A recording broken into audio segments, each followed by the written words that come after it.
Orlana Darkins Jewelry, your connection to events, topical interests, issues, and the movers and shakers in our world, and the opportunity to learn things that make you say, oh.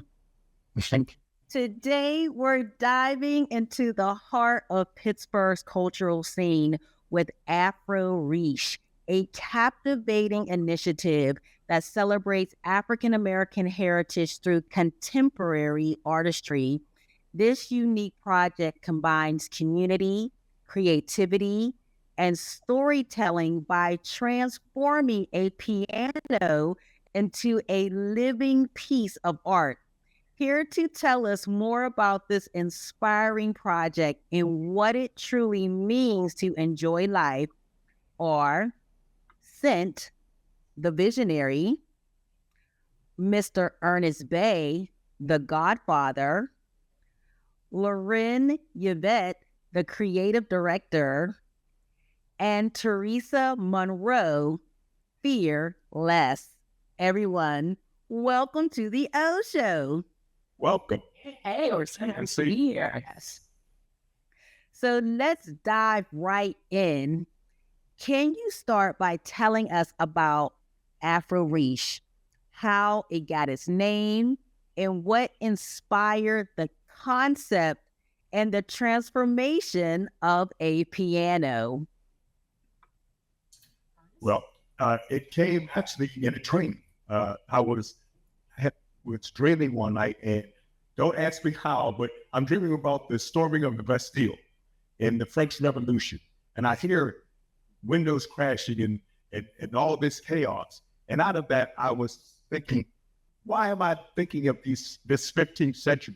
Well, what it was is I looked at the storming of the Bastille, which was the aristocracy. Well, Nouveau Riche was the new rich, because once that regime toppled, it was the new rich. And I remember the term Nouveau Riche was inspired. Well, I remember in my twilight, coming out of that dream, in my twilight, I was like, I don't get the new wealth. I know it's not monetary. I said, this dream made me think this is new riches of thought, new riches of creativity. So it wasn't monetary. And then the term Afro Riche came to my being, because Afro Riche is one of those feelings that I had that really transformed that situation into the now and the here and now. And one thing about Afro Riche, we're very, purposeful about being present. I think that's one of the tenets that we all share, is that we're living in the moment. Afro Riche it's moments that you share with loved ones, friends, and then just new acquaintances. Right now, we're in the Afro Riche moment. This is the first we're having, and I'm so glad to be, on this show. And there will be some things that will be for the first time that I will experience, that you will experience, that our audience would experience. That's Nouveau Riche. That's being present, and that's being actually, serious. So that's what happened. So Ernest had that vision, that epiphany, and we had breakfast the next morning. And Ernest is telling me about this Nouveau Riche and this Afro Riche. And me being a person that sees visions, I'm like, I start seeing the extension, like, oh my God, I see this. This is the, for a new way of saying it, the kingdom of God at hand. This way of being able to answer life's questions is all is well with my soul. So as we were working on the piano at that time, fearless, and then Lauren came on as creative director, we were sitting around talking about the piano, and Lauren said, hey, why don't you name the piano Afro Riche? And that's how a piano got transformed to become a part of Afro Riche. I love it. And the piano is such a beautiful symbol for this project. What does it represent in the context of Pittsburgh's African-American cultural heritage? Well, I think right off the bat, we walk on hollow ground here on the Hill. When Cynthia asked me to be a part of this project, I was honored, because I know the history, the jazz history. Right down the street is the Crawford Grill, the original Crawford Grill. And so the piano it just worked perfectly into the story of the jazz scene in Pittsburgh, the music, but it's a whole, the culture, the fashion, it was the music. It was so much more than the jazz scene because the culture of the Hill is just incredible. So we walked up on the ground, and this piano represented, to me, one of the just shining moments that we've had in this city, and as far as the jazz scene. But also the legacy of this piano. First of all, the piano is, what do you call it, historical. It's a 1923 landmark. Also, how it was given, I was from Helen Baines from Montage. She was downsizing, and then another artist, Amir, came to me and said, "Hey, do you want a piano?" So I brought it here just to play it. And because I always played the piano as a child, that was my way of connecting spiritually and doing things creatively and spiritually. And as I'm playing it one day, I was like, wait a minute, I got some artist friends. Let me call my artist friends in. So I called each of them the comment, put a signature, Ernest's carvings, Fearless. And so that's all I see as a part of the culture of Pittsburgh is it started in Homewood and came all the way to the Hills. So it's circulating itself. And there's also a lot of history. Same as I mentioned, she's a part with Bishop as well, which also established here on the Hill District. I believe it's over 40 years old, 44 years old. And it was a bunch of women, intellectuals, writers, artists who all got together and started that collective. So there's really a lot, as Ernest said, a lot of rich history here in the Hill District that all of the artists were able to really just like tap into, put that, would say, the thesis out. This piano, like everyone was saying, and I really agree, this piano is more than just a piano. And I express that a lot about this.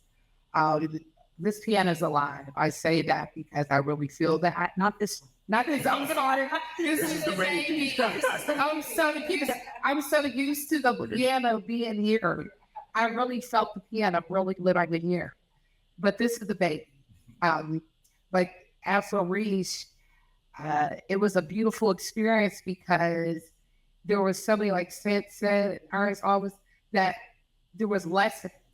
There was ups, downs, and highs, lows. But one thing I will say is while we were working on this piano to make it Afro Riche is a beautiful name for it because there was nothing but unity, peace, and love when we worked on this piano. There never once was ever a time that there was a disagreement or argument, nothing. Everything just flowed. It's like everything came together, was not planned. It just was like this. And that's the beautiful thing too about Afro Riche is the love, the peace, and that's what was created when we worked on Afro Riche. Talk to me about the poem that's a part of the piano. Well, so my signature, I'm the poet you read, and that's my signature poem. And these they packed the Then didn't right. I'm like, I can recite it. So the poem to me, I waited towards the end to write it, and to me, I will find it by the end. It kind of summarized the whole experience of how we see wealth. I don't know if anybody mentioned, but we spell new wealth KNUW space wealth. WELL''. The K and the N is a measurement of force. Newton and why I said kilonewtons. Yes, kilonewtons. The NU is symbolism for frequency, and it's spelled KNEW, like to look, because it sounds just like KNEW, and then the wealth, and meaning that all is well within me, all is the joy, the love, the peace, being able to get in touch with the God, the spirit inside. So that's what the poem basically represent. So while somebody else talks, I'll find the poem. Well, I remember Cynthia insisted she was going to write a poem. And I remember, Cynthia isn't ready yet. Cynthia, how's it coming along? Because the piano was moving along at a very good pace. And I know the inside is where I think we had originally thought about having it. And as she, developed more thinking, I was saying, Cynthia, I can see it being on like a tapestry or like a scroll, like really old parchment. And she agreed that would be a good starting point. But I remember thinking that poem, when she actually finished it and she actually put it on the piano, I remember thinking how absolutely, on time it was. The timing was perfect. The way she ended the poem, the way she has a way of writing that, I remember I used to say, Cynthia, you throw me off with your writing because she has this unique way of writing. But those are the things that our new worlds are created. And with Afro Riche, we are creating new thoughts, new creativity, and new worlds, and that poem was just a fitting part in the piano. So. And for those who are watching the show, because this show, in addition to being on radio, it's also on the Ohh Show with Orlana Darkins Jury, our YouTube channel. So if you're watching, and if you're listening, if you would like to see the piano, I've been showing some images of the piano so you can see it. So be sure to visit our YouTube channel.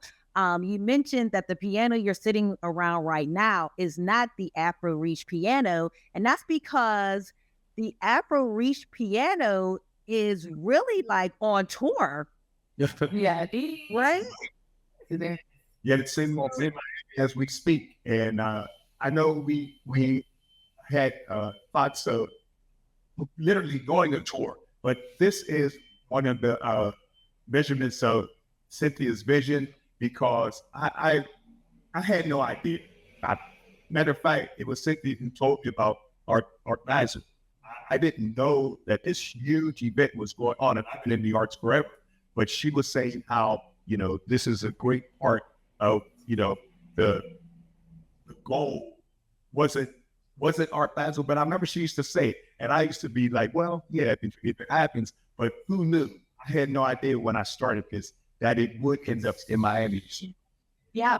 So there's a big art show the first week in December. It's called Art Week, Art Basel, Red Dot, and the piano is already laid down there waiting for us. Women of Vision, we're going to be a part of it as well. So I'm very proud, but I'm very excited. Lawrence keeps sold in there as well. So I'm very proud. We're also not just us, but we're also with the digital gallery. We're taking other artists so that Pittsburgh can be seen down in Miami. So that's something we wanted to give back to other artists. And so we're pretty excited. So as we begin to wrap up, in closing, for someone hearing about Afro Riche for the first time, what do you hope they take away from this project and its mission? And where can people learn more about Afro Riche? Well, I think one thing we want them to take away is the idea of new wealth, being able to answer life's questions that all is well with my soul, right? So just kind of what Cynthia already, but just being able to tap and just look inside of you, right? And that as understanding and realizing that the answers are right in here, right? Sometimes we're always looking outward for resolve and for, resolution. But the more that we really do just continue to realize that we are the missing piece, right? So that collectively we can continue to work together to build, to be what it is that we have been looking for this whole entire time. I really think that is one of the hugest messages that we want to spread, aligned with having that peace and living in joy in the midst of every situation. Mm-hmm. And anyone else? So I'm just going to read the call out. Yeah, absolutely. Yeah. I am sent, therefore, by my signature, acknowledge that I consent with a sound mind and pure intent, co-sign a cosmic spectacle amidst an astronomical event. Biorhythmic movements, peaceful strides, grace amongst brothers where the spirit resides, the maker of shape, color, and size, the evolution of worlds between her thighs, celestial eyes, lips cloaked in an aura of gold, navigating realms the Almighty has unfold, a tapestry of culture, traditions reborn, a symphony of unity, no more reason to mourn, social climates of wealth increase, feasting from the tables of The Afro Riche. I love it. And that's a great way to end today's interview. For more information about Afro Riche, visit their link tree. So for more information, it's Linktree, linktr.ee/Afro Riche Pittsburgh, PGH. Visit our YouTube channel, The Ohh Show with Orlana Darkins Jury, so you can see the piano and you can see all the things that they're describing visually. Again, for more information, if you're familiar with Linktree, is /Afro Riche PGH. And spell Afro Riche for us. It is AFRORICH, and that E with that beautiful little thing at the top. I don't even. A little accent. The accent. The creators of Afro Riche, thank you so much for joining me today. And I want to shout you guys out again. We have sent, if you could raise your hand, sent the visionary, Mr. Ernest Bay, the Godfather, Lauren, Yvette, the creative director, and artist, Teresa Moreau, Fearless. Yes. Thank you so much for sharing this information. And thank you everyone for tuning into the Ohh Show. Until next time, keep shining. Up next on the Ohh Show with Orlana Darkins Jury, join me as I will be talking to Erin Perry, Executive Director of the Legacy Arts Project, about their upcoming African Black Tie event called Keepers of the Flame. Welcome to the Ohh Show with Orlana Darkins Jury, your connection to topical interests, events, issues, and the movers and shakers in our world, and the opportunity to learn things that make you say, oh. Today, I'm excited to welcome Erin Perry, Executive Director of the Legacy Arts Project, to discuss the upcoming 16th annual Keepers of the Flame Awards and Fundraising Gala. This African Black Tie event will celebrate artists dedicated to preserving cultural heritage and will raise funds to support programs fostering creativity, unity, and education. Erin, welcome to the Ohh Show. Thanks, Orlana. Thank you for having me. Yes, of course. So let's dive in. Can you tell us about the inspiration behind the Keepers of the Flame Awards and what sparked the idea to recognize these artists and cultural contributors? Yes. So thank you again, once again, for having me on the show, and also for giving us this platform to speak about this event. So the Keepers of the Flame Awards started more than 16 years ago. We had to take a small hiatus during COVID. But the founder of the Legacy Arts Project, Linda Sister Imani Barrett, had an idea years ago when she started the organization that it would be an opportune time to honor the artists in Pittsburgh who've made lasting contributions to the cultural and arts landscape of the city. She wanted to make sure that we're able to honor the folks who have been doing work for some time and being able to really recognize the fact that the work that they were doing has made lasting impacts on the community. And so she developed the Keepers of the Flame Award in conjunction with another elder by the name of Baba Amir Rashid, who was coming from up north and had the idea because that was something that he was doing where he was coming from, and just brought it to Pittsburgh in a way that let's honor the folks who are here and give them their flowers. And so the event has been taking place for, all these years, and we've honored more than 100 people, notable artists from the community who've really been trailblazers and inspirations for generations of people to just really recognize the impact of their creativity and of their desires to share their gifts with the world. And so this year we'll be honoring our 16th annual Keepers of the Flame Awards, where we have 8 honorees. Starting just in last year, we began to honor younger artists as well, because we also recognize in the notion of legacy, that transmission of knowledge between generations, that it's also important to honor the folks who are coming up after our elders, the younger folks who are likewise making their contributions through the arts. And so this year we'll be honoring 8 different honorees and being able to just give them the flowers and the recognition that they deserve for making the contributions, giving of themselves, sharing their creativity, and really making an impact on the city. I love it. I love it. And this year's theme is Heart to Heart. How does this theme reflect the mission of the Legacy Arts Project? Yeah, so the idea of heart to heart is really embracing the notion of our own selves, our hearts, the places where we are centering our love as well as our health and well-being individually. And when we say heart to heart, that brings it into the collective space.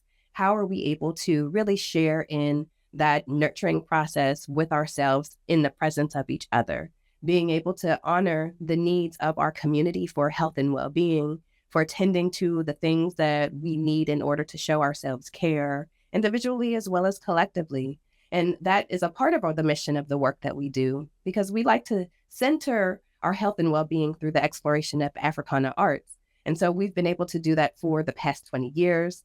This year, 2024, was the 20th year of the Legacy Arts Project. We started in 2004. And so during this whole year and throughout the entirety of the 20 years of the organization, we've really been focused on how can we bring the opportunity for folks to explore themselves through the exploration of Africana arts and culture. And so through the work that we've done, which have been through classes weekly initially we started at the Ammons Rec on the Hill and at the Kingsley Center in East Liberty, we've been holding spaces for people to come and take classes. We've been bringing artists in who have a wealth of knowledge from generations of learning from whether it's their family or from other artists, from their own cultural exploration. And inside of those spaces, we've been able to really honor what is the impact of being able to explore culture on your own sense of self, your own sense of well-being. And inside of that, strengthening your self-identity very often leads to the paying attention to yourself and giving yourself the care that will enable you to continue to fortify yourself in this life's journey. So that's part of the mission of the work that Legacy has done, and it feeds into our theme of this year's event, Heart to Heart. I love it. And at the top of the show, I described it as you described it as African black tie. So what does that mean for people that may not know, and what can attendees expect? Yeah, so the African black tie is bringing the regalness of our ancestry, being able to represent the beauty of where we come from as descendants of African people. We are in a community with different boutiques and different vendors who have clothing and attire that folks, if you don't already have anything to wear, that you can purchase so that you can adorn yourself in the attire that represents and reflects where we come from as a people, as people from the continent and of African descent. And so this year at the event, we start at 6 o'clock at J. Verno Studio on the South Side. And we called it the Illuminators Reception. And this is, the VIP, that the purchase of that ticket is required in order to come at that point in time. And we'll be met with a band, with a Winston Bell Quartet. And an interesting thing about the Winston Bell Quartet is that Winston Bell is a young musician. His father, Pooji Bell, is a world-renowned drummer who's played for many years. Pooji Bell is the brother of Legacy Arts founder. So it's keeping it in the family by being able to even recognize and honor Winston Bell as a young artist who was able to come and share his magical gifts as this prolific young musician. Oh, sorry. Thinking about that. I didn't know that was going to Not a problem at all. You know, technology. For those who love the event and may not be able to attend because of the date or other commitments, how are some other ways that we can support? Because this is a fundraising event. It is a fundraiser.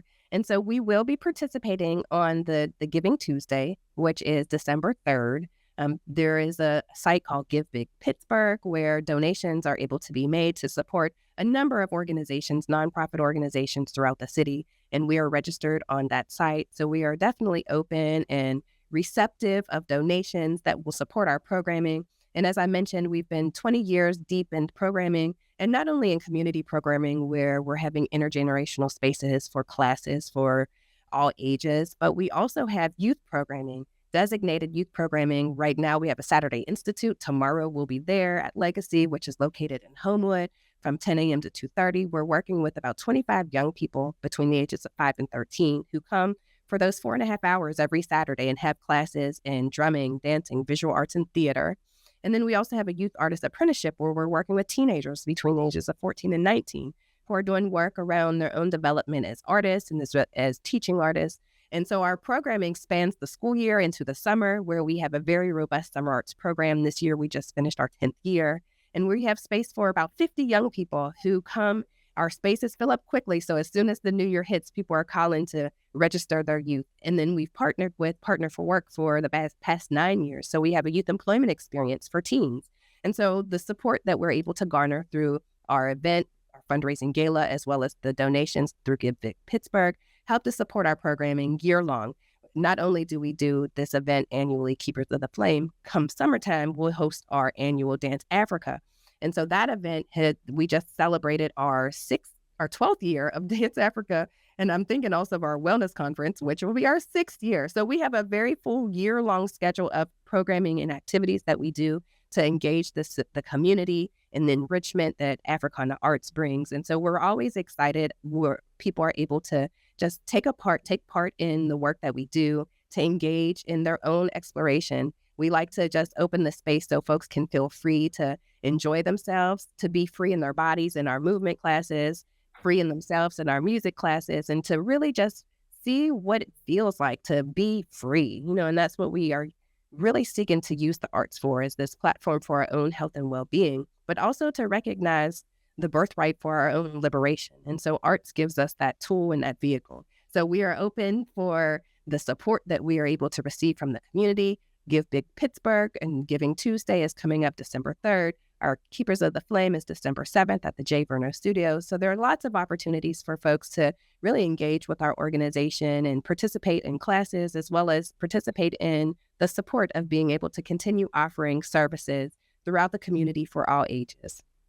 I love it. To close us out, you guys, with everything you're doing, coming up Saturday, December 7th, is your fundraising gala, Keepers of the Dream. The theme is Heart to Heart. It's Saturday, December 7th at the J. Verno Studio on the South Side, correct? Correct. That is correct. And it's a beautiful facility. It is very beautiful. 3030 Jane Street. For more information, visit legacyartsproject.org. And if you're listening and you would like to see the visuals and everything that's going on, we have the flyer up.